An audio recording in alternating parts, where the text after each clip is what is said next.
ഇന്നലെ ബിന്നിയും ഷാനവാസും തമ്മിലുള്ള ഫൈറ്റിന് ശേഷം ഒന്ന് എല്ലാം കെട്ടടങ്ങിയതായിരുന്നു. പിന്നീടിതാ രാത്രിയും ചൊറിയാൻ വന്നിരിക്കുകയായിരുന്നു ലക്ഷ്മി. ഇന്നലെ ബിന്നിയുടെയും ഷാനവാസിന്റെയും വഴക്കിന്റെ ഇടയിലേക്ക് ലക്ഷ്മി ഒരു ആവശ്യവുമില്ലാതെ കയറി വന്ന് ബിന്നിയോട് മാപ്പ് പറയണമെന്ന് പറഞ്ഞുകൊണ്ട് ഷാനവാസിനെ ചൊറിയുകയായിരുന്നു ഉണ്ടായിരുന്നത്.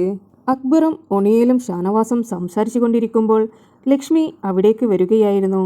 ഒണിയൽ അവിടെ നിന്ന് എണീറ്റ് പോയപ്പോൾ ഒണിയലിരുന്ന ഊഞ്ഞാലിലേക്ക് ലക്ഷ്മി ഇരിക്കുകയായിരുന്നു.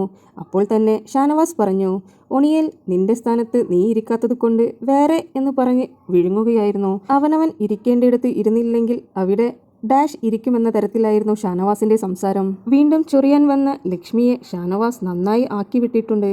തമ്പുരാട്ടി എന്നും എടി എന്നുമെല്ലാം വീണ്ടും വിളിക്കുകയുണ്ടായി.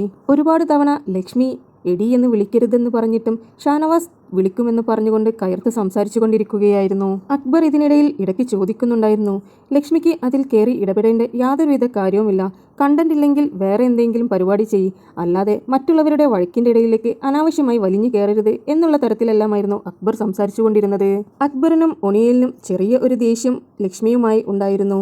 കാരണം ഇന്നലെ ഷാനവാസും ബിന്നിയും സംസാരിച്ചു കൊണ്ടിരിക്കുമ്പോൾ അതിനിടയിലേക്ക് ലക്ഷ്മി കയറി ചെല്ലുകയായിരുന്നു. പിന്നെ ദേഷ്യം പിടിച്ച് അകത്ത് പോയപ്പോൾ ജിസേൽ അവിടെ പുറത്തിരിക്കുന്നവരോട് ഒന്ന് സഹായിക്കാൻ വരാൻ പറഞ്ഞപ്പോൾ ലക്ഷ്മി ആ ദേഷ്യത്തോടു കൂടിയായിരുന്നു ആരെങ്കിലും ഒന്ന് അകത്തേക്ക് ചെല്ലുമോ, ജിസേൽ വിളിക്കുന്നു എന്നുള്ള തരത്തിൽ ഭയങ്കര ഹാർഷായിട്ടായിരുന്നു സംസാരിച്ചത്. ഇത് കേട്ടപ്പോൾ അക്ബറിനും ഒണിയലിനും ശരിക്കും ദേഷ്യം വന്നു. ഞങ്ങൾ നിന്റെ ഷോ കാണാൻ വേണ്ടി വന്നതായിരുന്നു, അല്ലാതെ ഞങ്ങൾക്ക് ഒരു പണിയുമില്ലാതെ വന്നതൊന്നുമല്ല.